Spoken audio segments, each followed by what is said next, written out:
Hello, my name is Donata Strong-Skilverd, and welcome to the second episode of Privacy Laws, where we'll be discussing the history of privacy.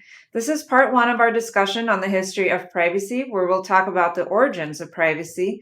In part two, we'll discuss the history of modern privacy, and in part three, we'll discuss privacy post-internet. Even though most of us think of privacy as a relatively modern concept, the truth is that humans have been thinking about privacy for a very long time. A lot of our views on privacy have changed over time, so it's very interesting to see where privacy really started. So today I'll be interviewing Cobun Zweifel-Keegan, who is the managing director in Washington, D.C. of the International Association of Privacy Professionals. Cobun is a graduate of the University of Colorado School of Law, where he served as the executive editor of the Colorado Technology Law Journal. He also served as the deputy director of privacy initiatives at BBB National Programs, where he advised on frameworks such as the Privacy Shield and the cross-border privacy rules. So, Kogan, thank you so much for agreeing to speak with me today. Please tell us a little bit about yourself and what you do at the IAPP. Of course. Well, thank you so much for having me, Donata. This is very exciting. I'm looking forward to our conversation today. As you already said, I'm the managing director of IAPP's DC office.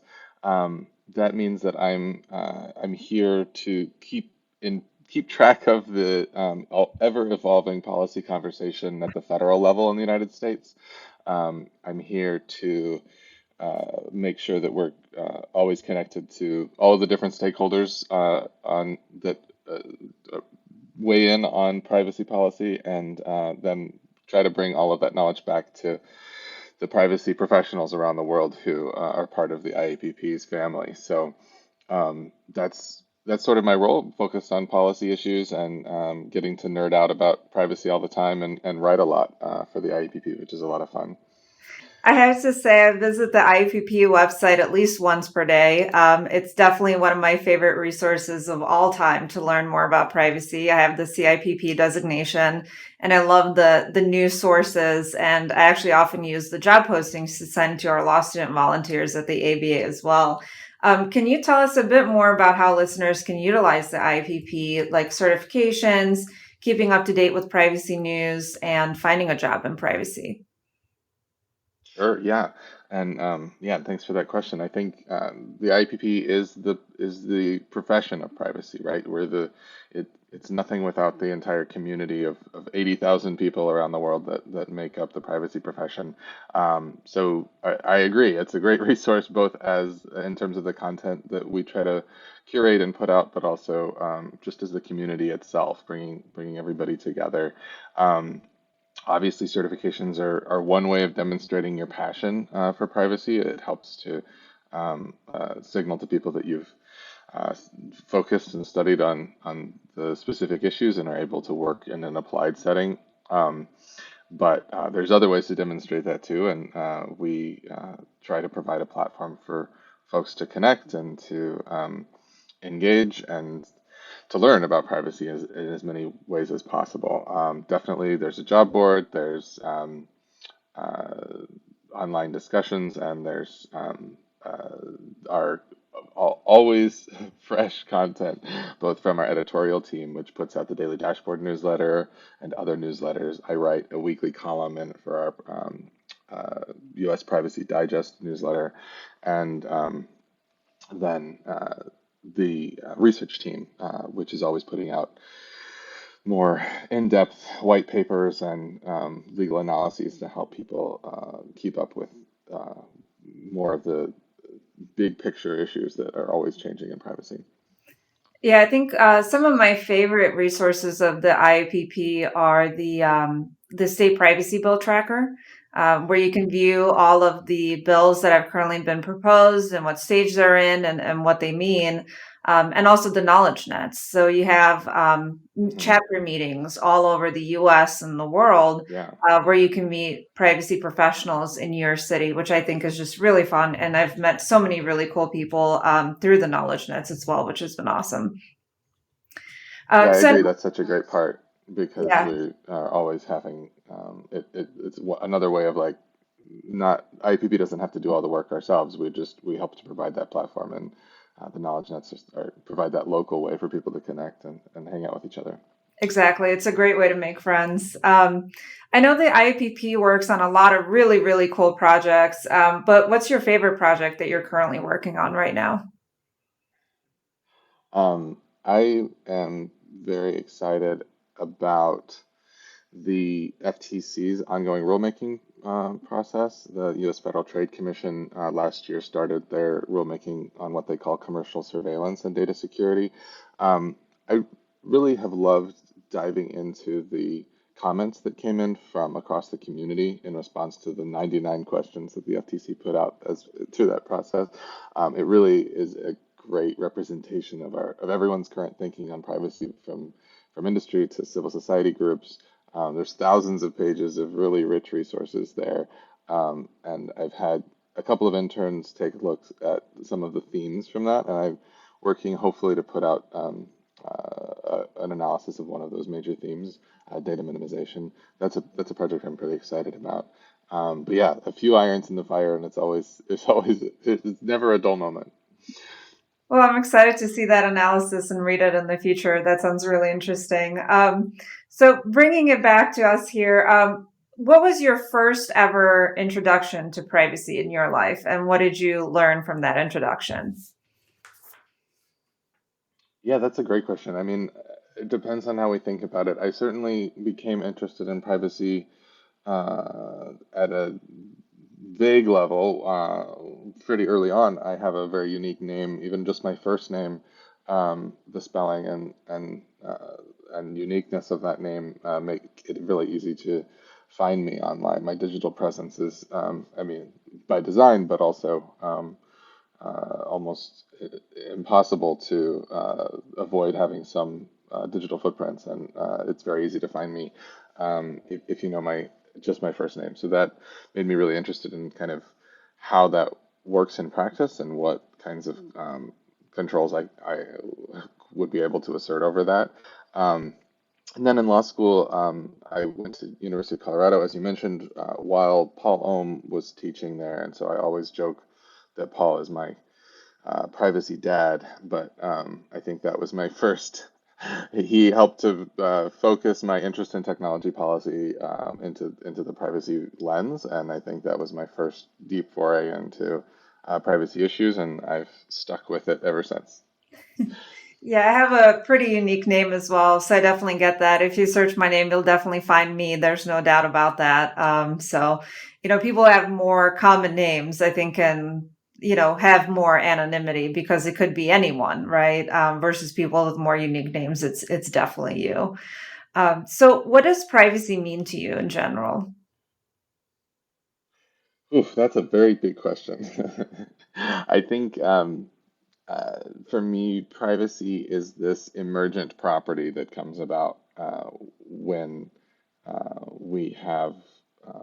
when we have other things in our lives. So when we are able to assert autonomy over our information and over who can see and interact with us, when we're able to retain contextual integrity for our interactions across different contexts, that's when we have privacy. And so it's this thing that emerges naturally through that. And what we try to retain in the data privacy realm is that same feeling, even in these spaces where data is flowing always and connecting across contexts.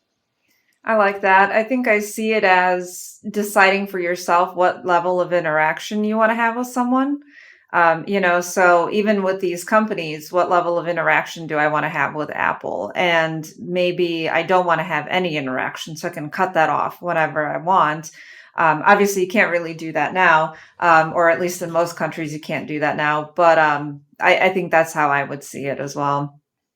So let's get into the main topic of today, which is the history of privacy. And let's go back to the very, very beginning, hunter gatherers. So we know that hunter gatherers, they lived and slept in the same beds or in the same huts.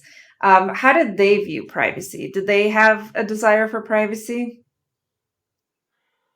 Yeah, I would have to imagine they did. I think I'm not an anthropologist, but I certainly read plenty of writings on early peoples. The we and I think the distinction we'd have to draw in this conversation as we go through time is that we're starting thinking about uh, physical privacy for sure, like privacy in the traditional sense of the ability to keep people from knowing things about yourself in the real world. And as we move forward as technologies shift, we're thinking more about data privacy, which is the practice that we're focused on. Um, but yeah, I think early peoples certainly understood privacy, especially even even then in the sense of keeping things safe and private in different contexts.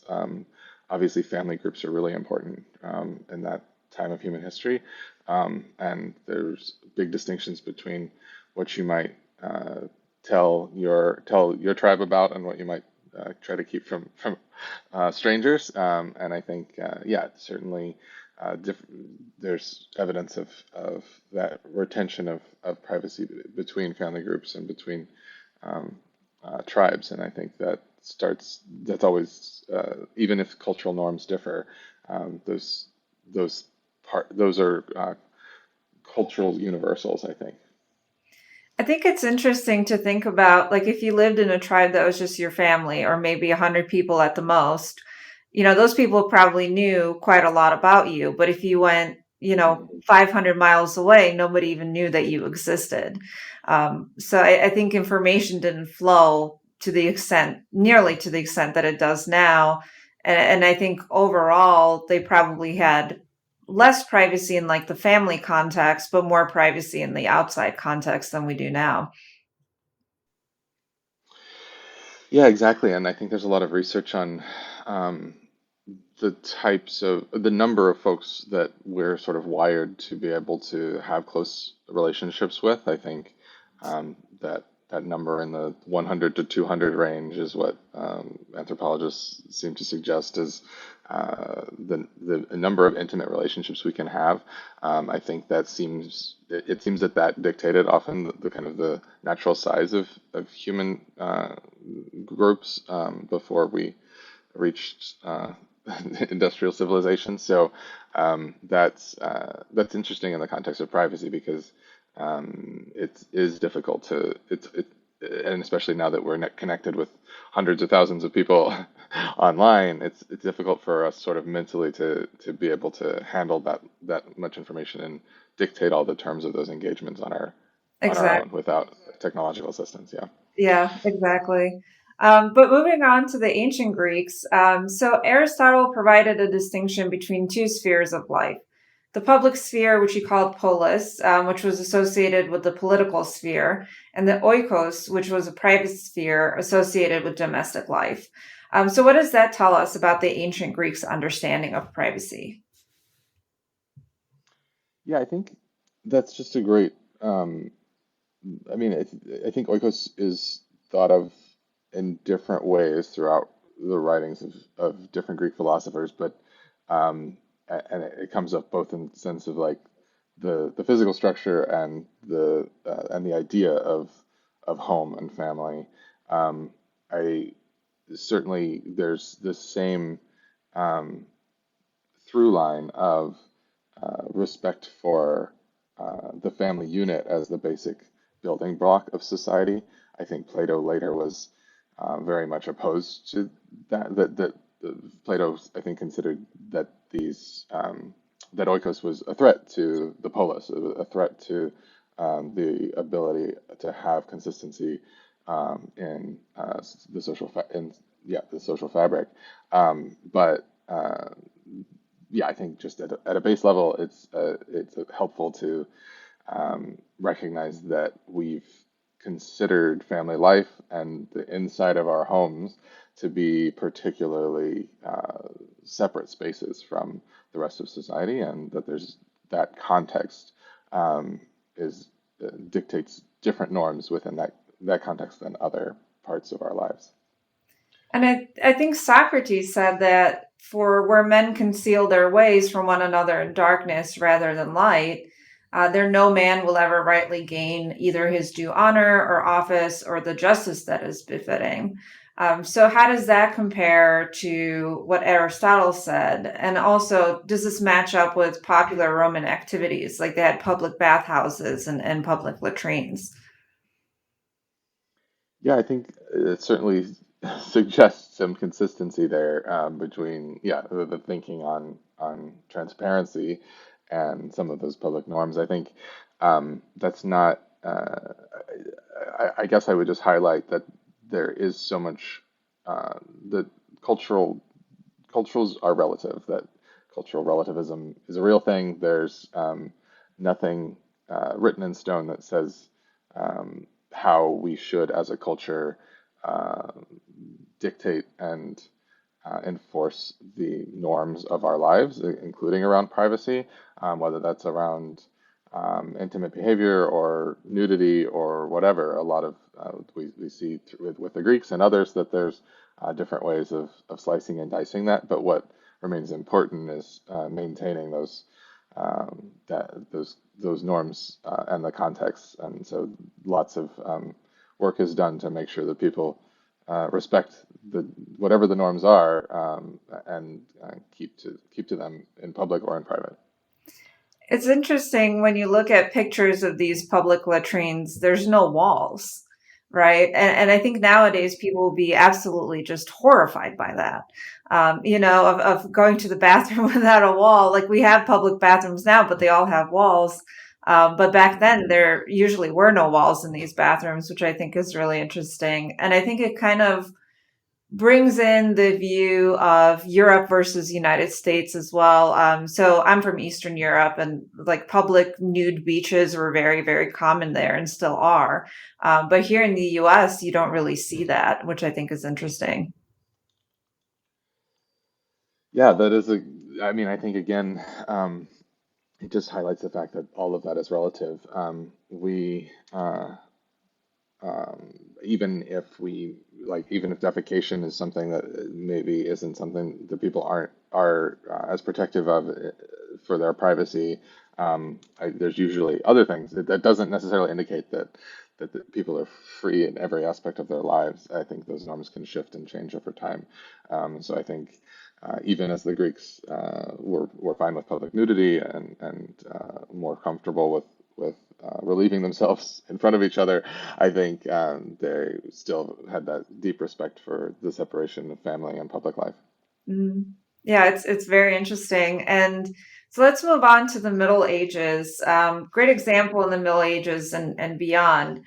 So royal wedding nights and royal births, they required public witnesses. What does that say to us about their view of privacy and privacy for individuals that live and work in the government versus private individuals? Right. Yeah, exactly. I think that's a good example there of probably different expectations around the rights that private citizens have versus public officials. I think a big part of the idea behind things like that is to ensure uh, sort of a paper trail when it comes to um, uh, parentage and the importance of royal blood. Those kinds of things. Those are early indicators of what was to come later, and how celebrities and public officials are really have different expectations um, around their activities, and people have a sense that there's uh, a a right to invade their privacy in many instances because of the importance of their private activities to the public sphere. We see some of that right now. So even though royal births are no longer really attended by the public, we have kind of seen in the last couple of years that, some people believe that because, the royal family is partially funded by tax dollars, that there is some kind of right of private individuals to see the inside of those families' lives, and that's caused a lot of issues in the past. And it's interesting with women that are not royal. there had been different shifts in births, right? So right around the time when I was born, in the area that I was born, there was no kind of thought that the parent that's not giving birth, that parent should be in the same room as the parent that is giving birth. So for example, my mom was by herself in the hospital and my dad was outside of the hospital, and she showed me to him through the window. Versus now, it's very, very popular for both parents to be in the same room. And I think that's an interesting kind of opening to that kind of process. Yeah, for sure. I think yeah, that's just a good example of a very intimate part of our lives, right? And so I think those even if there's that same relativism there, yeah, I don't know. We always put special emphasis on certain moments for sure. Yeah. And yeah, I don't know. It is interesting to see how that has shifted over time and also remains an important thing for people to feel like they need others to witness. I think maybe it's just the support too of having someone you love in the same room Hmm. probably helps a lot. But now it's For kind of a sure. choice. Some people have it, some people don't. Some people take pictures, some people take videos, and others don't. It's really interesting to see how that's evolved. So moving on to the late medieval and early Renaissance period. So this is right around the time of the invention of the Gutenberg's printing press. So the press really allowed people to contemplate their readings in private if they could read, instead of public places like the church. So how did the printing press change our view of privacy? Yeah, I mean, I think this is one of those moments in history where we have major disruptive innovations, both and I think the printing press is that for many reasons, including for privacy. That's a great point to highlight around the ability of consuming information in private. I think this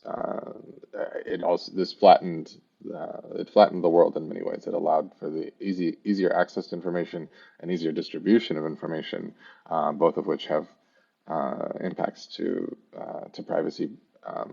As you mentioned, I guess allowing people to consume information privately helps to changes the dynamic around how we expect uh, our own thoughts and learnings to be uh, respected, kind of in setting the terms of our own autonomy there.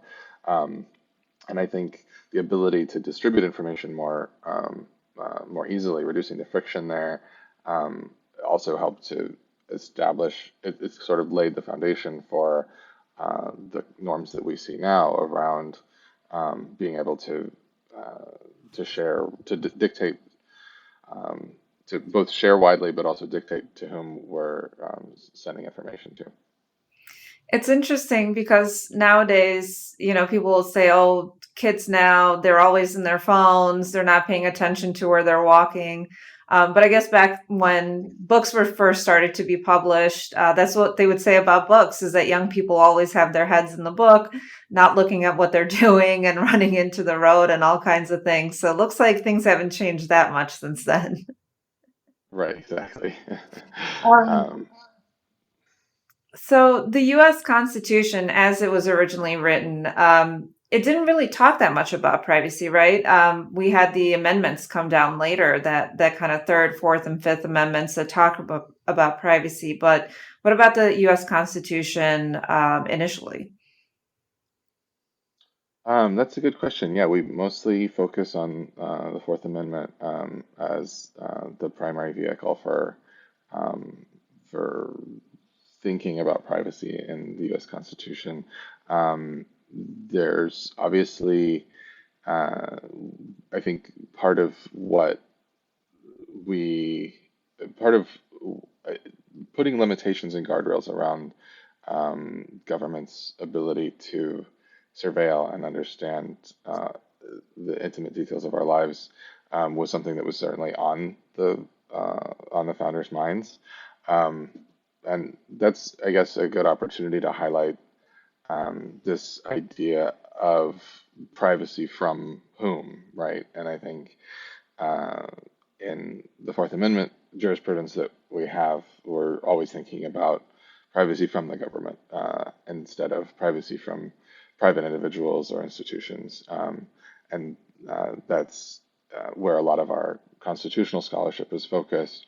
But data privacy is also concerned with dictating how other entities can view and infer data about us. But a lot of that, I think, a lot of early work, especially when governments were the primary stakeholders that had uh, power over our lives, that was a much more important question. And what about the first US Census? So I think John Adams penned a note saying that he does not want to publish his information in the census. How was the first census kind of taken by individuals at that time? Yeah, that's a good question. I'd love to see a historical analysis just focused on that because I do think that's such a fascinating moment in time to have that distinction of like, yeah, all of this at some point would be public. Our names and addresses and occupations all listed in a single registry. I think that is certainly a transformative moment.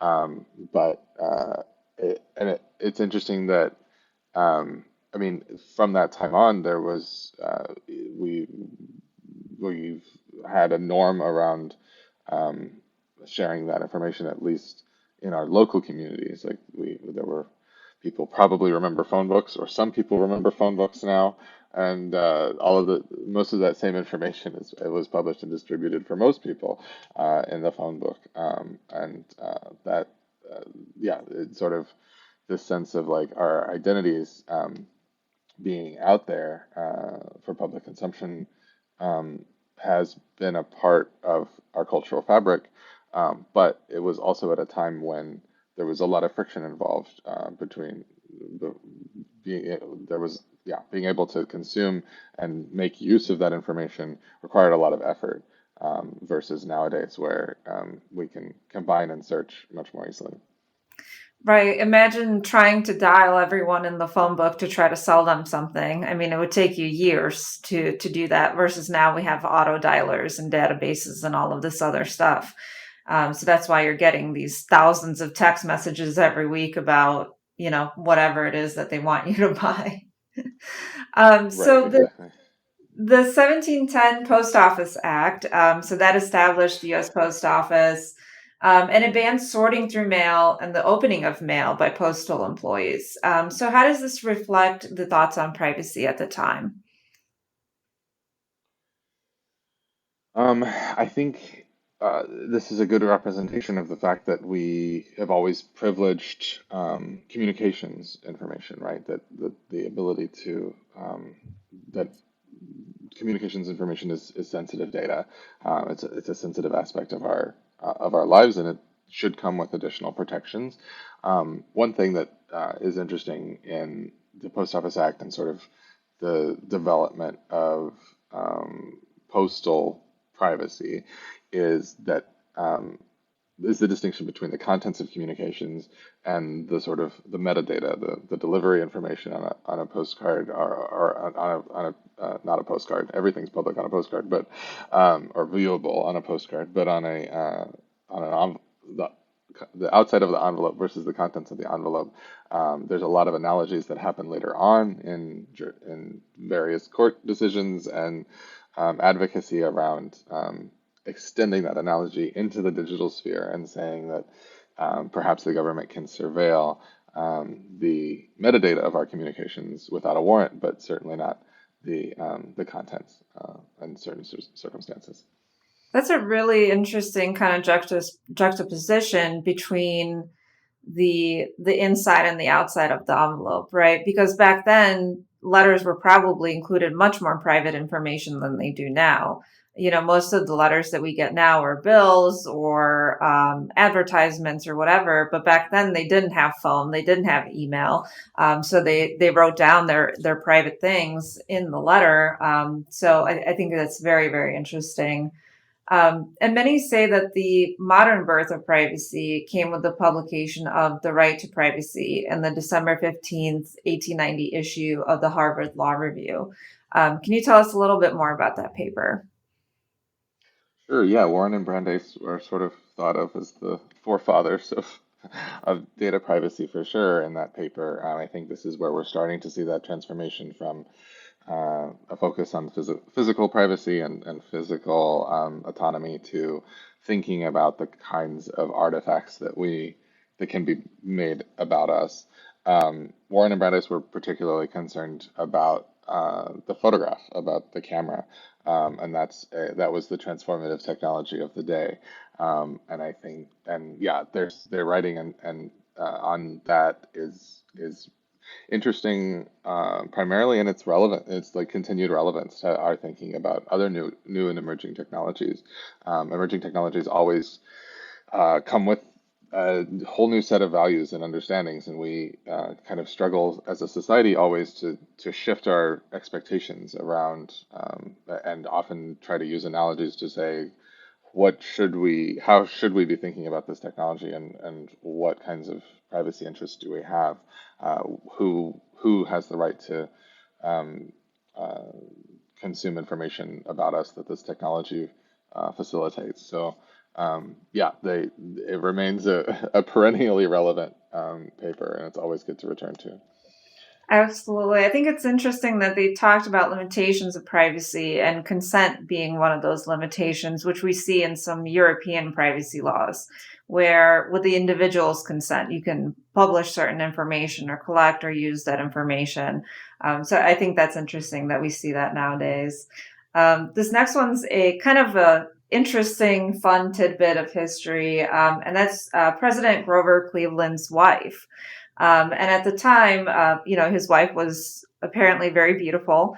So her image was being used without her consent on advertisements, including for various beauty products.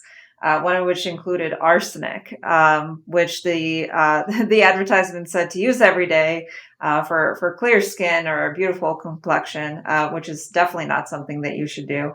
What does that tell us about privacy at the time? Oh, there's a lot, there's a lot to unpack in all of that because, yeah, I mean, that this is sort of that continuation of the public figure privacy. Although the wives of American presidents have struggled, I think, throughout history with this sense of like they didn't necessarily choose. It's not the same. It's not like being born into royalty. It's a very different kind of public figure stardom, and I think some people have embraced that more than others. The I think the issues around like the use of people's images, that's certainly that's part of what underlies some of the traditional privacy torts in the United States and elsewhere.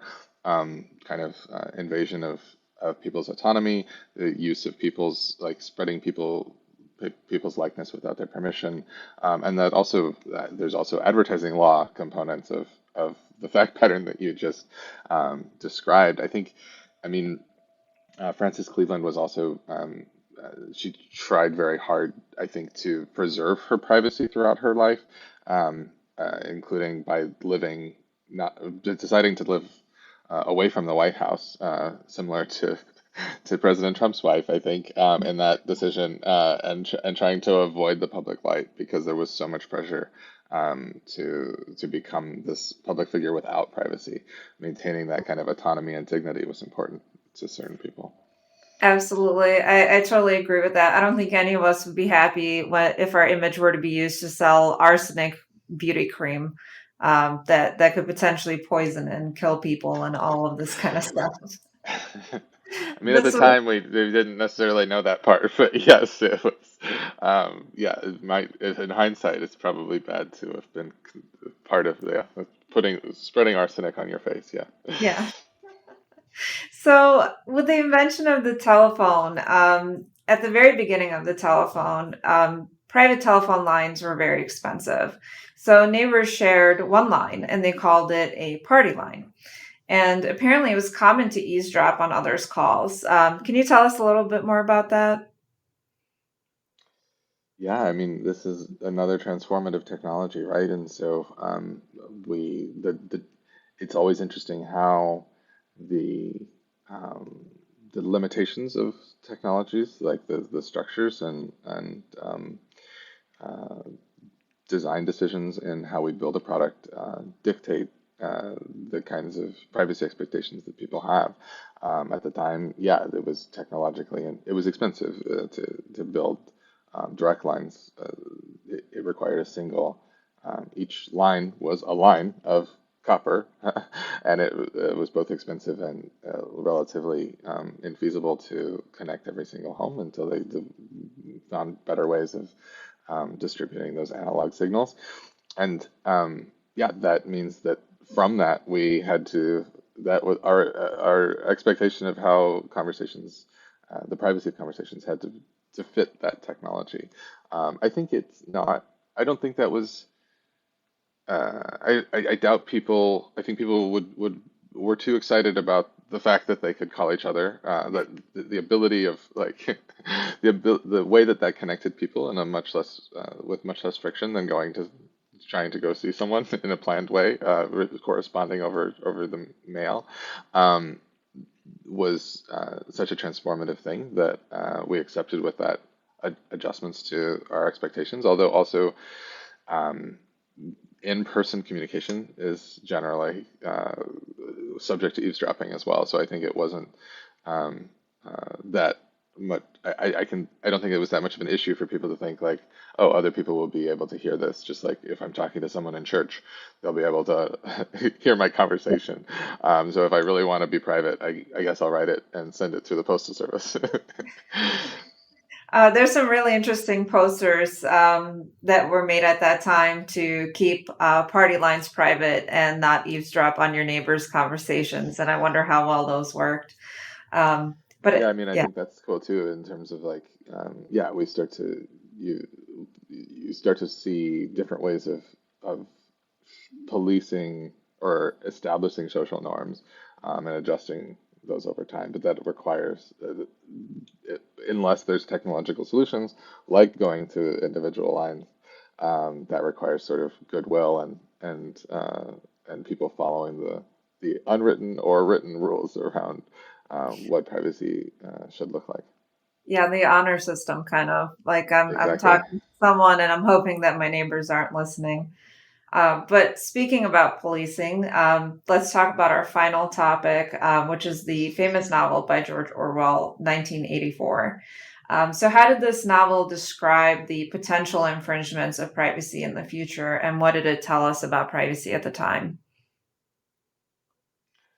Ooh, well, yeah, I mean, again, this I think pushes us back again towards this conversation around privacy from whom. The the premise of 1984, I'm assuming most people are familiar with, but it's a dystopian novel about a society that really lacks privacy, especially from the government. It's a time that when people are expected to um, uh, share with the government all aspects of their lives and their neighbors' lives, and that conformity is valued over anything else. Um, and I think there's what's interesting. I think from for tech policy nerds, or at least for me, in that story is um, are the technologies that Orwell was considering as uh, especially things that didn't quite exist at the time. So televisions that could spy on you, the kinds of ubiquitous surveillance devices that he envisions, and now are more or less commonplace, but not in the same, not in the same, quite the same way that he was envisioning. Not the television that had a dedicated agent on the other line, making sure that you were not up to any nefarious activities in the privacy of your home. But we do have more ubiquitous devices around us now with lots of sensors and cameras, microphones, and trying to determine those guardrails to make sure that we're not facilitating the kind of world seen in 1984 is a big part of what privacy professionals do. I think the telescreen is really interesting in 1984 because in the novel, the telescreen, the person watching on the other end of it is a party official, right? So a Hmm. representative of the government. Versus now, a lot of the technologies that we have, the people that are on the other end, not necessarily watching exactly what you're doing, but collecting that data, are companies, right? So we kind of went from being concerned about the government watching us to being concerned about the government and private companies watching us. And I think one of the things that I wanted to ask you about is newspeak. Do you think that has any kind of closeness to what we call fake news now? Hmm. Well, first, yeah, on your prior point, let me just say that I think, yeah, it's not just privacy from commercial entities, but it also there's a lot of important guardrails related to how a company is going to use information, right? So there was the FTC case against Vizio. It was a TV that was watching you, not you, but watching what you're watching. And now that's actually commonplace for companies at all layers of the TV chain to be paying attention to what it is, the stuff that you're consuming, but maybe not reporting that to the government and maybe not using it in identifiable ways, using it instead in more aggregated forms. But those kinds of guardrails are important, and that's kind of the bread and butter of what we do. Newspeak, yeah, and fake news. I would see in Newspeak more a reflection of again how society evolves, right? I think um, Newspeak was a an idea of a government mandated changes in language use to help. And I think part of Orwell's idea there was that um, changing how we talk changes how we think. That by trying to banish certain phrases or change the meaning of things, you could adjust people's patterns of thought and behavior. Um, I think uh, there's certain reflections of that in um, the kind of in how we organically evolve as a society. And I think that evolution has been facilitated and intensified by our always connected nature now. So I think social media and algorithmic content decisions certainly help to facilitate the evolution of language, the evolution of expectations around how we interact with each other, and that yeah, that trickles down in various ways into our society. And also, I think what we see now are yeah, lots of the kinds of filter bubbles. So maybe not newspeak for everyone, but newspeak for certain populations, more of a fracturing. Yeah. Very cool. So thank you so much for sharing your insights into the history of privacy. In our next episode, we'll be discussing the history of privacy from the novel 1984 to the more modern pre-internet era. But without further ado, I did want to get into our privacy news segment real quick. So the latest news in privacy, which is AI privacy concerns, that's been very, very popular lately. So there have been multiple regulators, like those in Germany and Italy, that have launched investigations as to whether ChatGPT violates privacy. Some of those concerns have been resolved, but many are still unsure as to whether large language models like ChatGPT or Bard violate privacy. And a lot of people are still very cautious using those types of tools. So, what types of privacy issues can be caused by AI tools, and how can people protect themselves? Yeah, that's a big question, and certainly top of mind for a lot of people right now. The IAPP just announced the launch of our AI Governance Center, which is endeavoring to do all the same things that we do for the privacy profession, but for the broader AI governance community, which includes a lot of additional equities not related to privacy, things like bias and discrimination, things like intellectual property rights, lots of issues raised by AI. Generative AI has been, like you said, top of mind recently. Definitely an explosion in terms of the policy discourse and the discourse everywhere right now. Um, I view the privacy. interests involved in generative AI as actually less salient than other types of uses of AI. But they certainly are there, and often when we're thinking about powerful algorithms, we are thinking about privacy issues related to the data that are used to train those algorithms, and then also data that can be produced using them. So there are certainly privacy issues involved in the data that's ingested, and that's an area where the FTC has issued warnings and some shots across the bow already, saying you have to have the data is only as good as the provenance of and the privacy interests that you have to begin with. And so if you're if you're using data that you don't have a right to be using to train these algorithms, the FTC is not going to look kindly on that. Um, and there's privacy interests on the back end as well, although those are a little bit more fraught. I think misinformation or perceived misinformation in the output of generative AI can have a privacy framing in the sense that anything about us, even if it's false, we may have a privacy interest in. But these systems, generative AI systems, are designed to be creative. They're not designed for accuracy, and so I think there's a lot of misconception around the point of such systems. And at the same time, I think there's a lot of other types uses of AI that do have more direct impacts on our daily lives and our privacy interests. Things like in the employment context, in housing, in the policing context, there's a lot of areas where privacy and other equities are coming up a lot. So I would highly recommend the report from the Electronic Privacy Information Center that really unpacks a lot of the issues around AI privacy. That really dives deep into the issues. And then moving forward, we're hoping to really be to help privacy professionals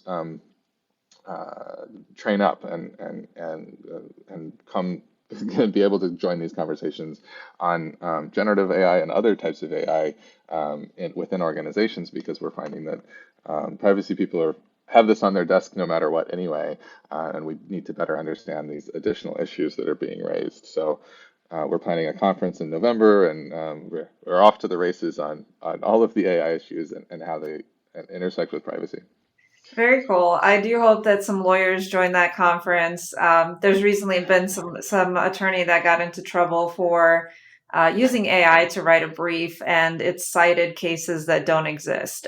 So he did get into a lot of trouble for that. So, well, thank you, Cobun, so much for taking the time to talk to me. Really appreciate it. Really appreciate all the resources and knowledge that you share on an hourly basis with all privacy professionals.